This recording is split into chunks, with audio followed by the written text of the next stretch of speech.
Hey fellow patriots, welcome to Hope for Survival YouTube. Thanks for tuning in. Welcome to our new subscribers, and thanks to our returning viewers. It's much appreciated.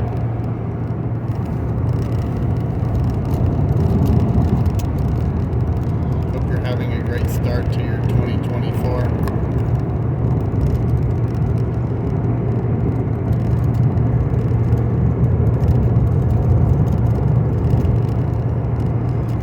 Third time I have recorded this particular video, and the reason is because the topic I'm going to discuss is that important.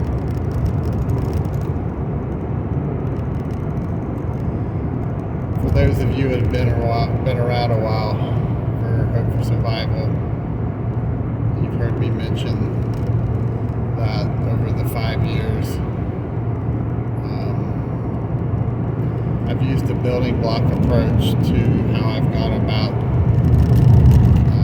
discussing and delivering the preparedness message. And through that period of time, aside from preparedness, I've always talked about the importance of your spiritual, physical, and psychological health and well-being. Everything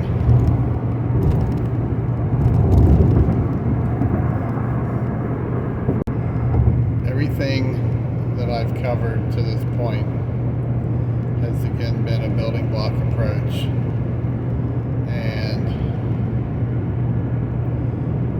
most of the approach I have based on past experience, things that I've been taught, lessons I've learned in schools, and lessons I've learned from positive leadership.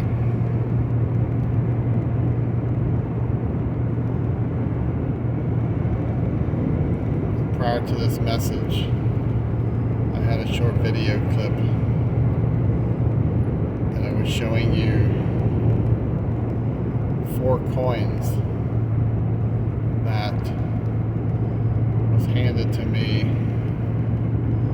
by 1-star, 2-star, 3-star, and 4-star general officers from the Special Operations and Special Forces arena. And they were awarded to me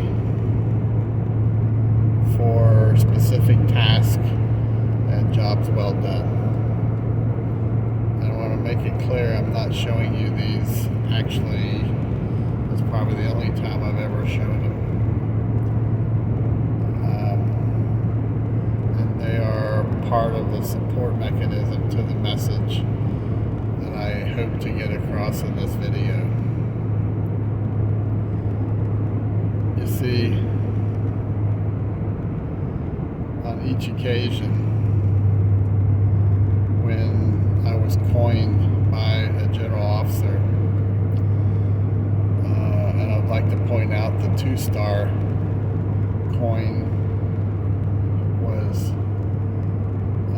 awarded to me by the Army Green Beret, former Delta Force commander, who I had the honor and privilege of working with all 4 of these general officers, but specifically the 2-star Army general, who I was requested by name to escort from Stuttgart, Germany to an undisclosed location for a meeting. And I was in charge of his security detail and driving for the general officer.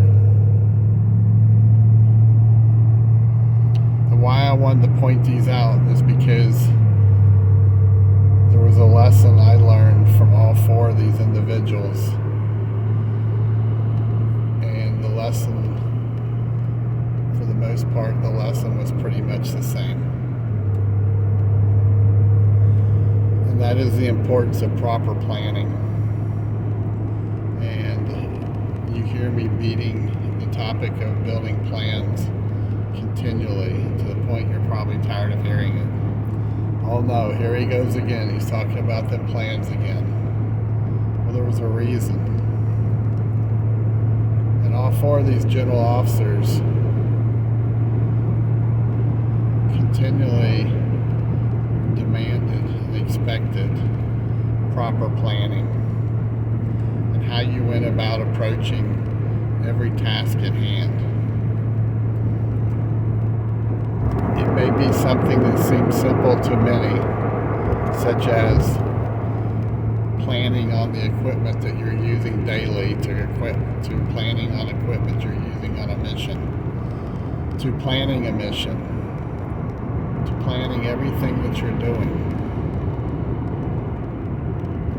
You see, because if something as simple as a piece of equipment that you carry on your gear fails you, it could have a huge impact on the plans that you're going forth with. Something as simple as batteries and a flashlight. Something as simple as counting your ammunition wrong and coming up short. Or counting out the number of meals you have in your bag for the estimated number of days you're going to be away from logistical support and supplies to support you. You see, proper planning not only impacts you, but proper planning and failure to plan, it impacts those around you, whether it's your family or whether it's your community. And I find in the preparedness arena, and it's truthfully no fault of any individual, because I just came up in a different world. I was surrounded by people who taught it and demanded it. Granted, many of you in your own professions, you had to plan for whatever job it is you may be doing. You had to plan lesson plans. You had to plan resources to send your workforce out to do tasks for the day, right?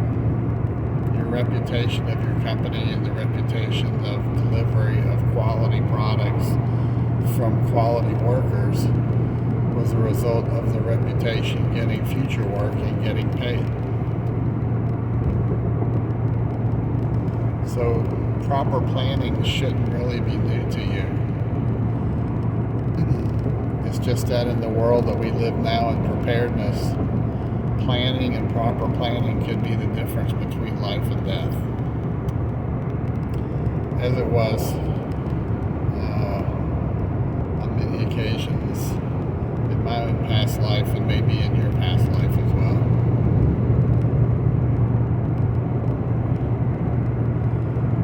Many of you have resources that you've spent your hard-earned money to buy. And I know in conversation, many of you have told me you've never taken it out of the box. So that tells me you don't know how it works. So if you don't know how it works, then you can't. If you go to use it, when it may count and when it's important, and something fails on that equipment, you're not going to recognize what that failure is. This is why we talk about building plans, exercising the plans, ensuring the plan works, and then having secondary and third line plans in the event something goes wrong.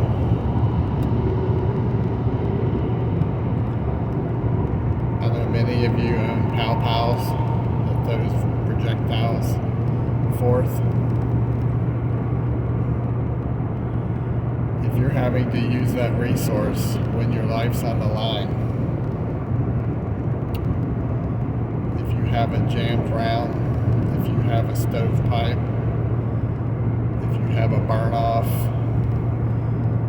if you have any of these failures, have you used your resource enough to know how to clear them to get back in the game? Do you even understand what I'm talking about? So these are, again, using your resources,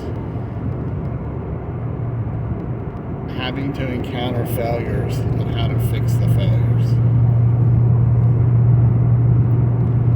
And it can involve your food, it can involve your security plan, it can involve your communications, it can involve your medicinal, it can involve cleansing water, your water source, your animals, your garden. All of these things are critical to the success or failure of what you are doing. And how it was instilled in my past life was every plan has choices, and every choice has consequences, positive and negative. And have you practiced the plan enough to determine the positive consequences, the negative consequences, and if what your first choice fails and you go to your second choice and it fails, you know why it failed, so that in the real world, in a time of need, you're going to understand these failures and be able to recover immediately to move forth. This is time consuming. It takes a lot of time. It takes a lot of documentation. It's basically every task you're doing a risk assessment on it. You're determining where are your vulnerabilities in these tasks. So, as an example, if you have a pow pow, whether it's a short one or a long one, have you even determined if you're going to be using it as an offensive or defensive device? What's your maximum range, your maximum effective range, and how to engage it and how to use it, and how to clean it, right? If your life depends on it, isn't it worth the time to learn it and understand how it works? You may have to engage and use it, and there may not be anyone around you, and you may have one of these problems that I'm talking about, and now you're going to be stuck with a resource that's not going to be effective for you if it's even usable.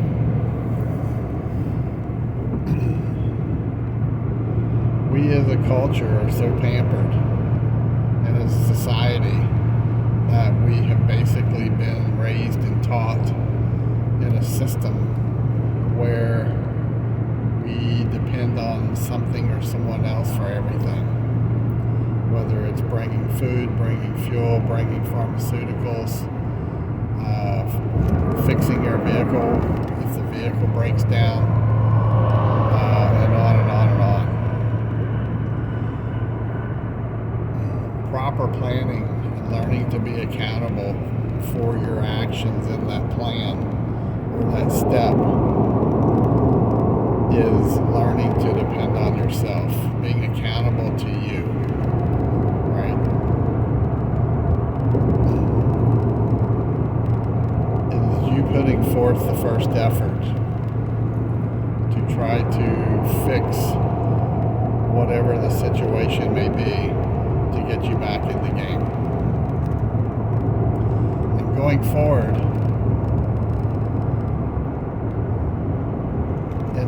unknown. I think this is going to be extremely trying and possibly detrimental to many because, again, we as a culture have been so dependent on other things and other people to help us get back into the game. It's something that we don't really take a lot of consideration into. I know that in the last 2 to 3 months, I probably have more than at any point. And that is, many of us are aging. Our bodies will not do many of the things our brain thinks that we can do. Which means we may have physical failure points in doing a task that in our minds we had planned, this is how I will handle this. But we didn't go out and physically do it to figure out we can't physically do it the way we used to. So it may take twice as long. We may not have the physical strength. We may not have the endurance. And in some cases, we may not even have the mental capacity because our brains just don't think and remember and process the way that it once maybe had. And we got to do a reality check and take these things into consideration. Okay? So, again, as a reminder, I remind myself every day that choices have consequences, and I need to understand the consequences, positive and negative, to actions that I choose to do in my plan.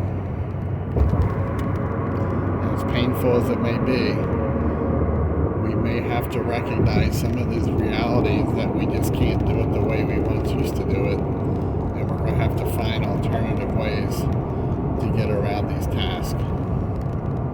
Okay?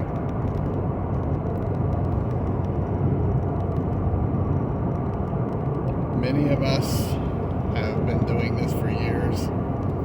We've been putting back resources, we've been building plans, we do scenario drills in our head, what if, and so forth. But how much have we tested our psychological side of it, of understanding why we do the things that we're doing? Why is it important that this piece of equipment works the way it's supposed to? We assume that it works, but if we don't take it out of the box, it may not work. It may be faulty. It may need charge. It may have bad batteries. It may be missing a part. You're not going to have time to pull out a book and read the book on how to use this piece of equipment. So when these general officers were talking about focus on planning, importance of focus on planning and understand the purpose of the task that you're doing. In a nutshell, what they're getting at is don't be a vulnerability. You can be a vulnerability to yourself again, and you can be a vulnerability to others. You may be part of a team and you may have a task that is one of several tasks of the team, so that we don't become, or we're not, the biggest vulnerability. So when I say the biggest vulnerability you may face is you, this is why. And it all comes down to focus, understanding the task, why you're doing the task, the importance of the task, consequences, positive or negative, of that task.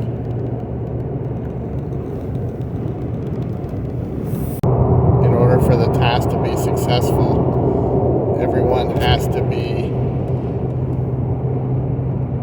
focused everything in time and precision.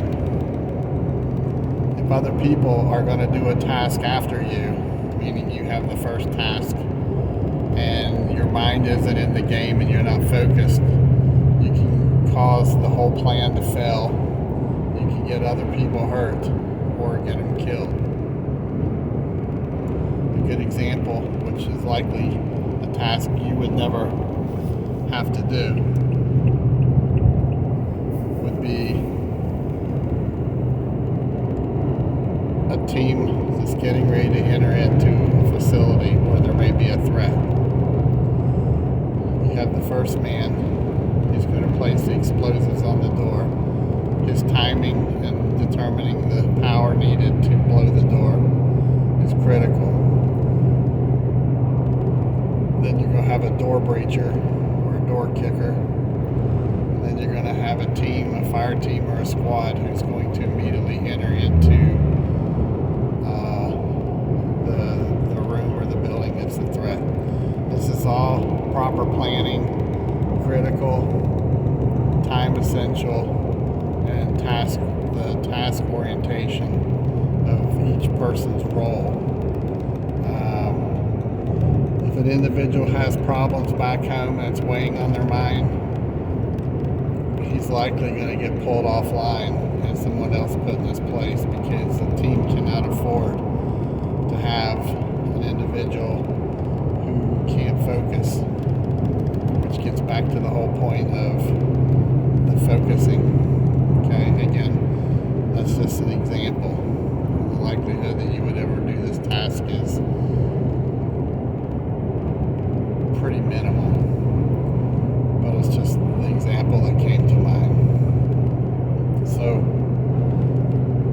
I can't stress how important it is that each of us stays focused on the task that we're doing, on the plan. I just wanted to share these thoughts with you, and get it working in your mind, and for you to give it thought. Okay. So if you like this video content, please hit like. If you have any comments, please leave them down below. If you haven't subscribed, please consider doing so. And thanks for the folks who have subscribed recently to help us grow. Please share with others if you think they have interest. And until next time, be blessed, stay healthy, keep your head on a swivel. There's a lot of crazy stuff that's going on that's not being talked about, especially down south of the border. So keep your mind working, and keep working hard and doing the positive things you're doing. I just encourage you to work on the mental aspect of everything. Okay? So until next time, Bravo Echo out.